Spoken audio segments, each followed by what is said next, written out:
तीसरी पोजीशन के लिए अब्दुल सासा बैतुल जामे।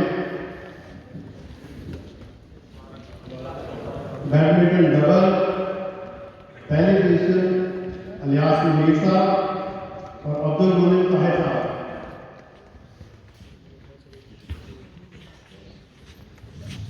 एक मौसम है। उसके बाद टेबल टेनिस पहली पोजीशन है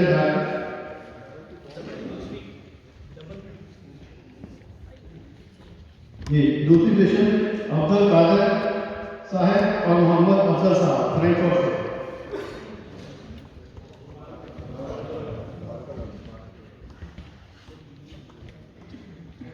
इसके बाद टेबल टेनिस पहली पोजीशन डॉक्टर वसीम अहमद ताहिर साहब मानहाई बोस। दूसरी पोजीशन के लिए नसरुल्ला साहब तैयार हैं नॉइस से।